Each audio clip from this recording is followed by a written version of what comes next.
자, 인과관계입니다. 제목은 인과관계와 객관적 귀속 그랬는데 이 객관적 귀속이란 말은 학자들만 쓰는 말이고 판례는 이 단어를 모릅니다. 이 부분은 잠시 뒤에 설명하기로 하고 자, 조문부터 봅니다. 자, 조문도 출제가 됩니다. 자, 어떤 행위라도 죄의 요소가 되는 위험 발생에 연결 미칠 것이고 이 연결이 바로 인과관계를 말하죠. 연결되지 아니한 때에는 그 결과로 인해서 벌을 받지 않는다. 즉 연결되어야 결과 책임지고 연결되지 않으면 결과 책임지지 않는다. 그 뜻입니다. 자, 밑에 의 볼까요? 자, 인과관계는 우리 저 앞에서 기본 이론 할 때 설명드린 바가 있습니다. 인과관계는 결과범 밑줄 것이고 결과범에서만 논의가 되죠. 따라서 밑에 적용 범위도 보시면 결과범, 실질범 같은 말이죠. 동그라미. 거동범, 형식범에서는 논의가 되지를 않죠. X. 자, 됐습니다. 자, 다시 올라가서 결과범에 있어서 그 발생 결과를 행위자 행위로 귀속시키기 위하여 행위와 결과 사이에 불가분적 연관관계를 뭐라 한다? 인과관계라고 한다. 그 뜻입니다. 기능도 설명드린 바가 있습니다. 고의범에서만 논의가 되죠. 그렇죠? 고의범 동그라미 치시고 과실범 X, 과실범은 미수처벌정이 없기 때문에 인과관계를 논하지 않습니다. 자, 고의범일 때 결과 발생하면 기수가 되고 결과 발생하지 않으면 미수가 되죠. 다 설명드린 바가 있습니다. 자, 그러면 여기서 노트를 펴볼게요. 자, 노트를 펴보면 자, A가 있습니다. A가 이게 살인죄의 고의라 그랬죠? 살인죄의 고의를 갖고 칼을 휘두릅니다. 그래서 B가 칼 맞고 죽죠. 칼 맞고 죽습니다. 이때 칼을 휘두르는 거 행위가 있고요. 사망하는 것은 결과죠. 결과범위에서 논의가 된다고 말씀드렸습니다. 그래서 이 칼을 휘둘렀다는 부분과 사망이라고 하는 결과가 어떤 연관관계를 맺고 있어야 되는 거예요. 즉, 이 사망이라고 하는 것은 벼락 맞아서 죽은 것이 아니고 이 A가 휘둘른 칼에 맞아 죽어야 되는 거예요. 그래서 칼을 휘두른 것과 사망과의 사이에 있어서의 어떤 연결고리가 있을 때, 인과관계가 있을 때 이것이 있으면 기수가 되고요. 이것이 발생하지 아니하면 연결고리가 없으면 그때는 미수가 되는 거예요. 미수처벌정이 있을 때. 그렇죠? 칼을 휘둘렀는데 안 죽었다. 그럼 미수가 되는 거죠. 그리고 미수처벌정이 없을 때는 불가불이 됩니다. 자, 이런 부분들은 다 설명드렸습니다. 자, 그런데 지금 공부를 하는 것은 이 인과가 있으면 기수고 인과가 없으면 미수이거나 불가벌이라는 것에 대해서는 다툼이 없습니다. 다툼이 있는 것은 뭐냐면 인과가 있으면 기수고 인과가 없으면 미수나 불가벌인데 이 판단 방법 화살표 되어 있죠? 판단 방법에 대해서 이제 학자들마다 약간의 다툼이 있는 거예요. 다툼이. 그래서 우리 교재에서 배우는 것은 세 가지밖에 없습니다. 조건설, 그 다음에 조건설을 수정한 수정 조건설이라고 해서 상당 인과관계 설이 있고 또 하나가 뭐냐면 이 조건설인데 합법 직접 조건설입니다. 그래서 2번하고 3번은 이 처음 본바탕이 되는 이 조건설, 원래의 조건설을 약간 수정한 거야. 2번하고 3번은. 그 중에서 우리 판례는 몇 번이냐? 우리 판례는 2번입니다. 그래서 이 2번을 공부하시면 돼요. 이게 시험용입니다. 그래서 이 판례에 상당 인과관계설을 취하면서 많은 판례가 있는데 인과관계가 있냐 없냐 이렇게 공부하시면 될 것 같고 학자들이 주장하는 것은 합법 직접 조건설인데 이것은 잘 안 나와요. 잘 안 나온다. 그렇지만 요즘 그 출제자들이 약간 또라이들이 출제를 하거든요. 그렇기 때문에 이런 학설들도 공부할 때가 됐다. 이렇게 보시면 되겠습니다. 자, 그러면 다시 교재 가볼게요. 자, 교재를 가보면 다음 페이지 가보면 이제 학설 나와 있죠. 학설은 잠시 이따 보도록 하고 그 전에 요 유형을 좀 보도록 합니다. 원래 유형도 제가 원래 강의를 안 했어요. 강의를 안 했는데 말씀드렸듯이 또라이들이 출제를 하기 때문에 그런 측면에서 약간 읽어보도록 합니다. 이 유형은요. 검찰직 하시는 분, 그 다음에 형사법 하시는 분, 즉 경찰 간부 있죠. 경찰 간부, 그 다음에 그 일반 경찰 준비하시는 분들, 그분들만 보시고 다른 직렬들과 경찰 승진은 안 봐도 될 것 같아요. 자, 그러면 간단히 읽어보도록 합니다. 자, 여기 이 개념이 좀 어려우면 얘를 먼저 읽어보는 것도 괜찮아요. 자, 갑이 을을 고의로 살해했을 때 을의 사망이 갑의 행위로 인한 것임이 다른 장애 사유가 전혀 없다라고 했을 때, 즉 갑이 을을 죽였죠. 그렇죠? 갑이 을을 죽이지 않았다면 을이 안 죽었을 것이죠. 그런 관계가 바로 우리가 기본적으로 얘기하는 인과관계를 말합니다. 자, 이중적, 택일적 같은 말인데 이중적이라고도 부르고 또 택일적이라도 부릅니다. 학자들마다 부르는 개념이 좀 달라서 이거로 부르거나 이거로 부르거나 하는 것인데 이건 뭐냐 하는 거죠. 예를 볼게요. 1g의 치사량인 독약을 갑이 1g, 을이 1g 각각 독립해서 먹였다는 거죠. 병이 그거 먹고 죽었어요. 라고 했을 때, 자, 이게 바로 택일적이라는 게 택일적. 갑이 1g만으로도 충분히 죽어요. 을 없다 하더라도, 이 사람이 없다 하더라도 갑만 갖고 죽죠. 또는 갑이 없다 하더라도 을만 갖고라도 충분히 죽죠. 양자택일. 그래서 택일적 관계야. 또는 이중적이라도 불러요. 어떤 학자들은 이중적이라고도 해. 그래서 이런 개념을 택일적이라 하는구나. 또는 이중적이라 하는 거구나. 이렇게 이해하시면 되고, 요거 비교되는 개념이 바로 밑에 중첩적, 누적적입니다. 이것도 같은 개념이거든요. 자, 이것은 1g인 치사량인 독약을 갑이 0.5, 을이 0.5 이렇게 먹였다는 거죠. 그래서 병이 사망했다라고 하는 겁니다. 즉, 갑만이 먹였을 때는 안 죽어요. 치사량 미달이기 때문에. 근데 을도 마찬가지죠. 을만 먹였을 갖고서는 안 죽어요. 이 둘이 합쳐져야 돼. 둘이 합쳐졌을 때 사망하게 되는 거죠. 치사량이 되어 있는 것이기 때문에. 합쳐졌다는 것을 중첩적 또는 누적적 이렇게 부릅니다. 자, 개념 파악되셨죠? 자, 위에 것은 이중적, 택일적 이렇게 부르고 밑에 것은 누적적, 중첩적 이렇게 부릅니다. 이걸 왜 설명하냐면 다음 페이지 가보세요. 여기 조건설 가보면 여기 3번에 여기 누적적, 비유형적, 이중적, 추월적, 택일적 이런 말 나오죠? 그렇죠? 이런 개념 때문에 제가 설명해 드리는 거예요. 그래서 제가 그 검찰직이나 또는 그 경감부나 일반 경찰 준비하시는 분들 같은 경우는 이런 지문도 이제 등장하기 때문에 그래서 지금 말씀드리고자 하는 겁니다.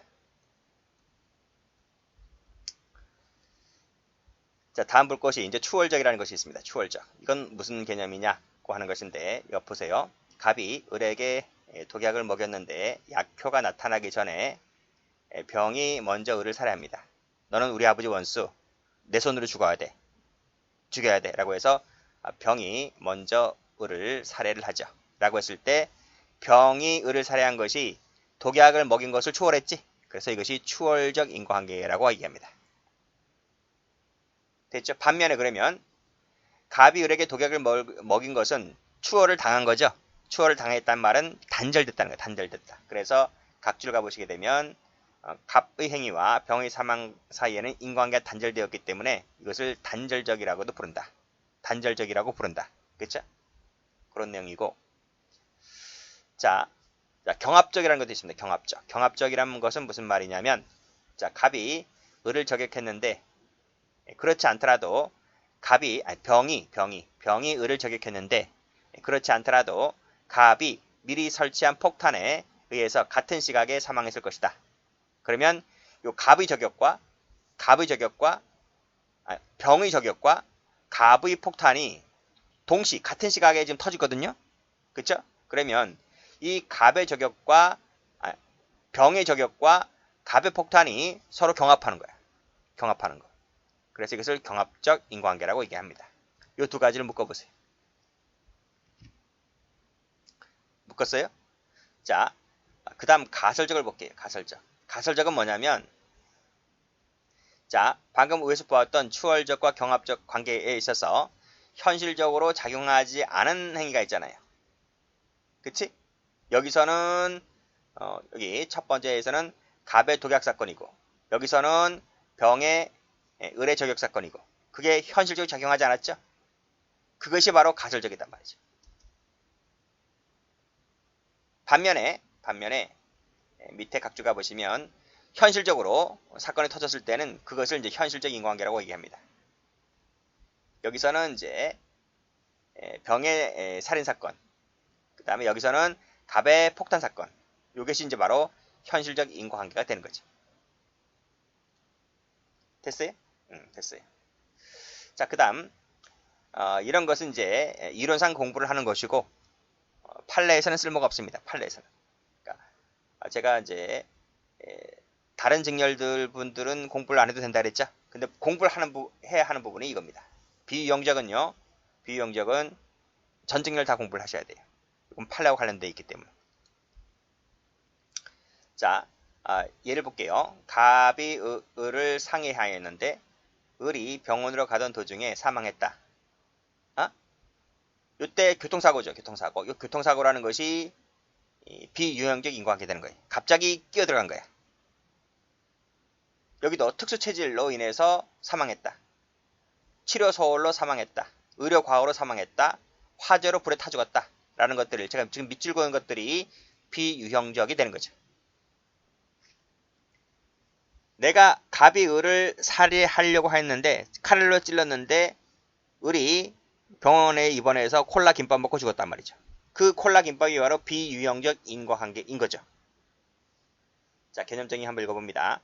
원인 행위에 의한 인과관계의 진행 과정에 비유형적인 다른 조건이 끼어듭니다. 불쑥 끼어들어서 최초의 원인 행위와 결합하여 결과 발생했을 때 이것을 비유형적이다 이렇게 부릅니다.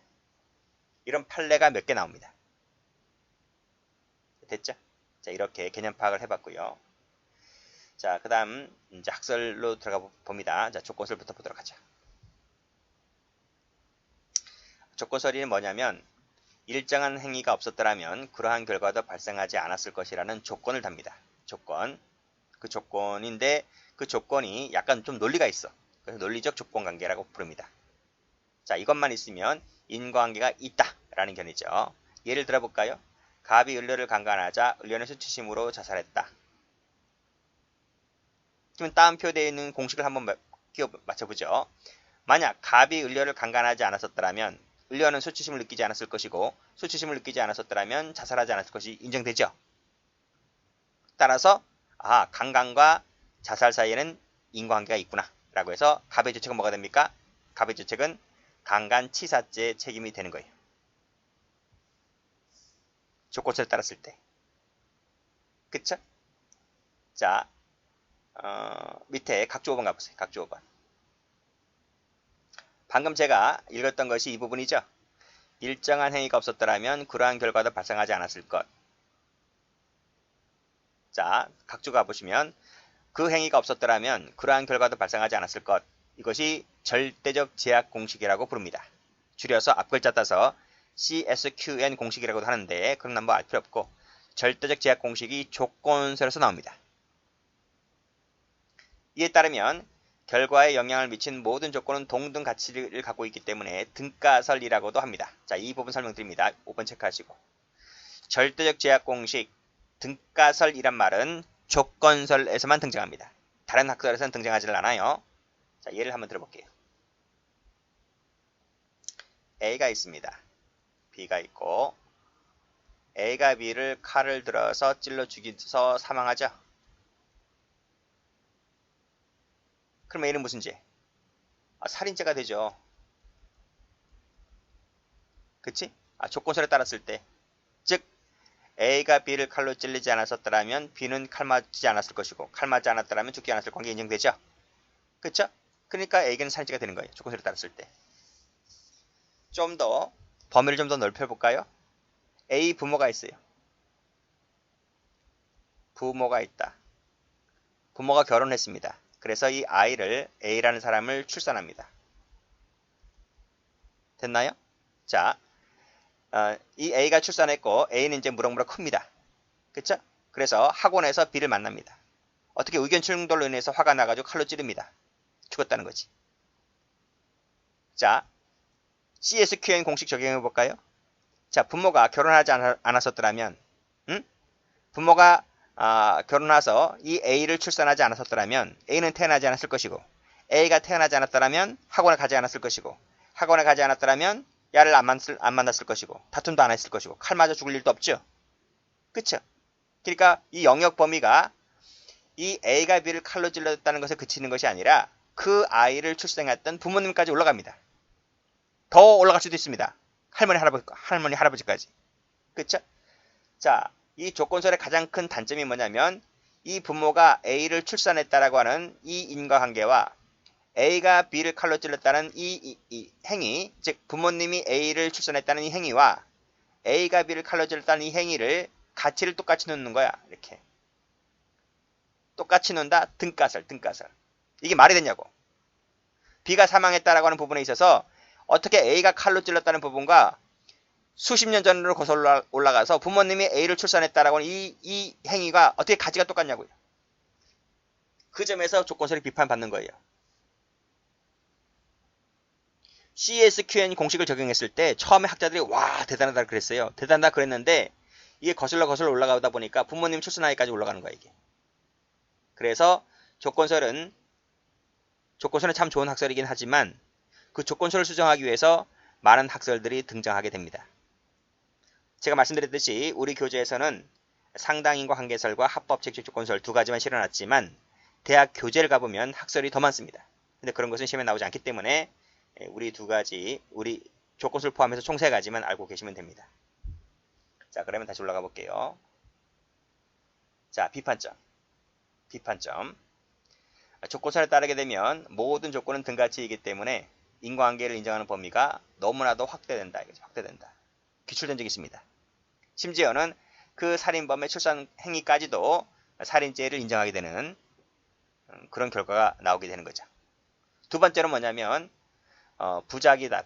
부작위는 자기와는 달리 에너지가 투입되지 않잖아요. 그래서 CSQN 공식을 적용하기 곤란하다는 것이죠. 세 번째로서 보는 것은 앞에 설명드렸듯이 누적적, 비유형적 동그라미.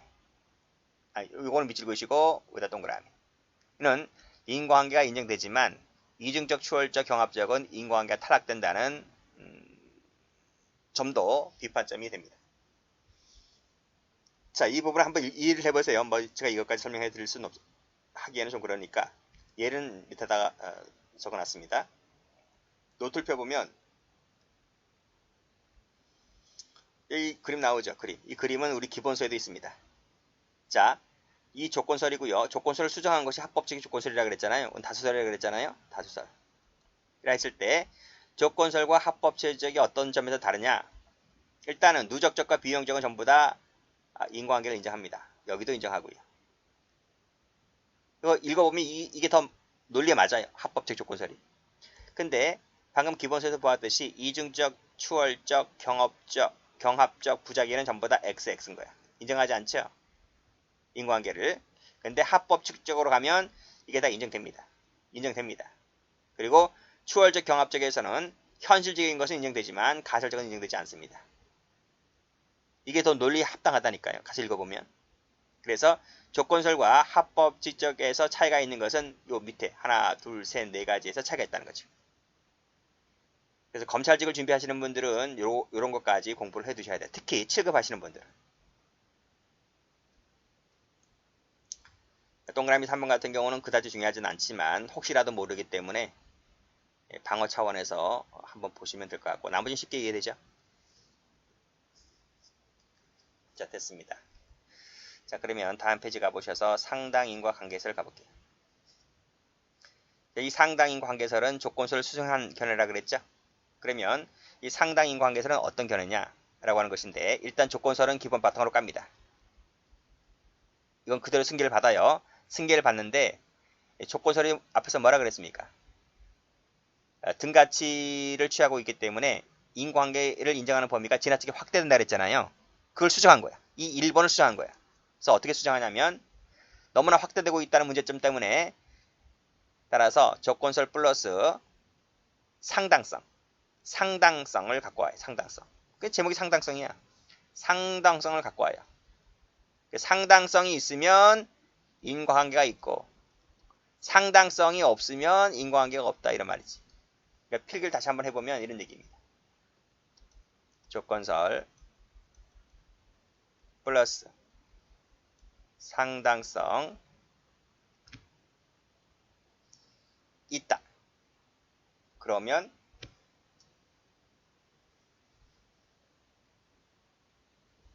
인과관계 있는 것이므로 상당 인과관계 있는 것이므로 기수가 되는 거예요. 근데 상당성이 없다. 그러면 미수가 되거나 또는 불가불이 되는 거거나 하는 거죠. 그렇죠? 여기서 상당성이 있다 없다 이 문제죠. 자, 노트 한번 가봅니다. 여기 상당인 관계설. 자, 조건설 취한다 그랬죠? 조건설에서 말하는 조건인과설 그냥 갖고 옵니다. 그리고 상당성이라 그랬는데 이 상당성은 예견 가능성과 같은 말이에요. 예견 가능성과 같게 봐요.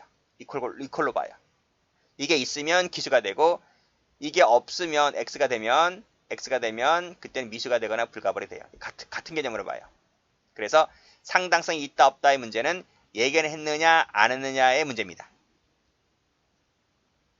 다시 교재 와보세요. 여기. 자, A가 칼을 들고 B를 찌르잖아요. 칼을 찌를 때 예견 가능성이 있어요? 예견 가능성이 있는 거지. 칼을로 찌르면 B가 죽을 수 있다는 점에서 예견이 가능하죠. 그쵸? 그러니까 이 부분은 조건설이든 차이가 없어요. 근데 이 부모님부터 한번 예를 들어볼까? 부모님이 아이를 출산을 할 때 아이를 보고 아, 이놈은 장차 커서 사람 죽이고도 남을 놈이다. 이렇게 예견할 수 있습니까? 아이를 보면 예견할 수가 없는 거잖아요. 그래서 상당성이 탈락되는 거야. 살인죄가 돼야 안 돼요? 안 되는 거예요. 인과가 탈락된다는 얘기지.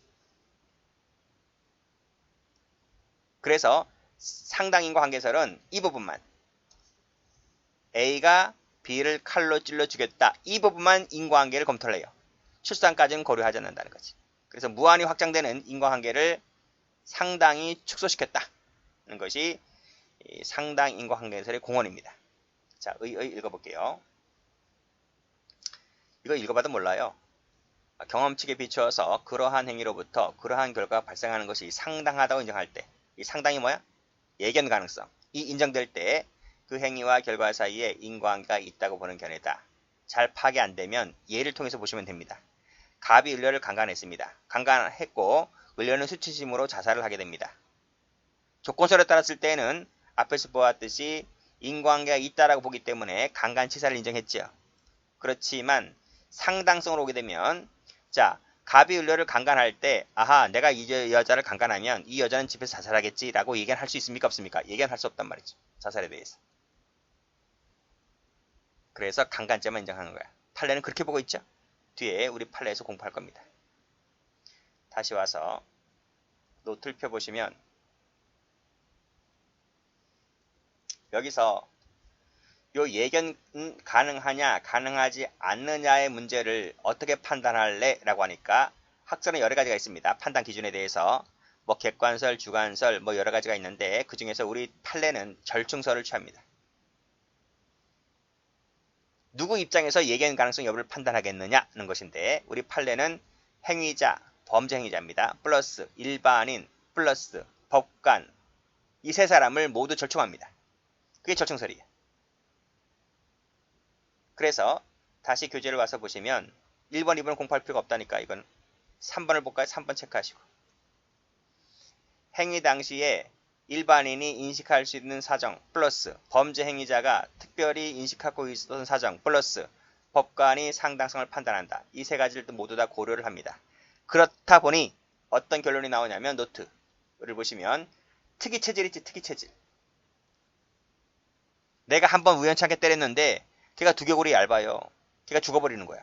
선생님이 저기 장난하는 놈 너 일로 나와. 한 대 팼는데 애가 죽어. 특이체질.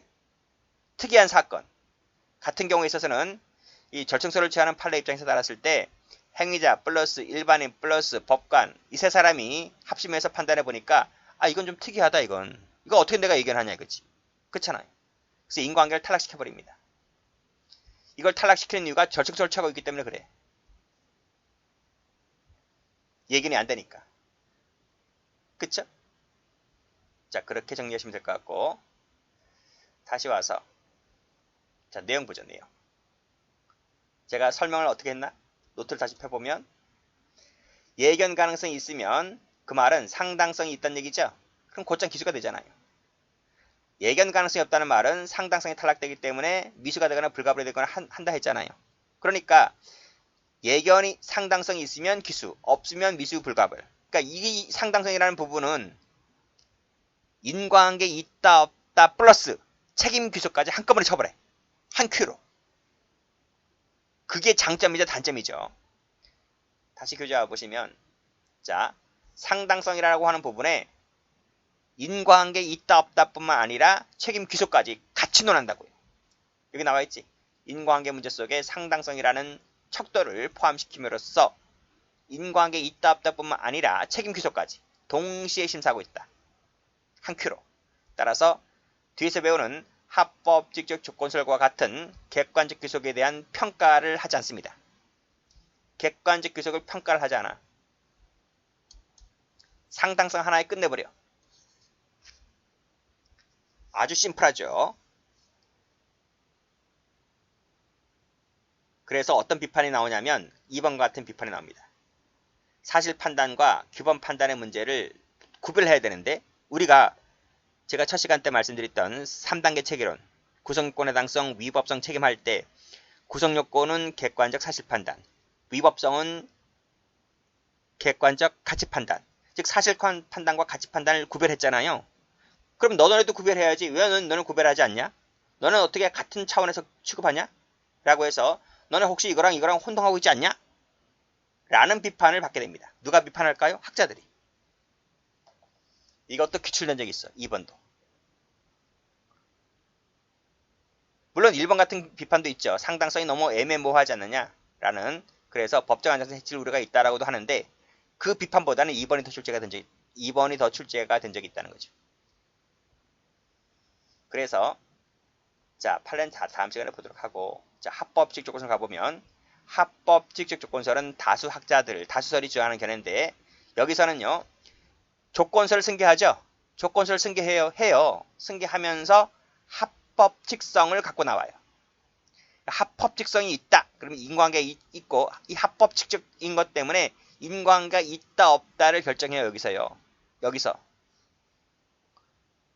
자, 있다 없다를 결정해서 있으면 인과관계 있으면 없으면 끝나지만 여기서 끝나지만 있다고 하면 그 다음에 책임 귀속에 해당되는 객관적 귀속 이론을 그 다음 단계에서 검토를 해요. 그 단계가 2단계, 1단계, 2단계. 절차가 조금 복잡하죠?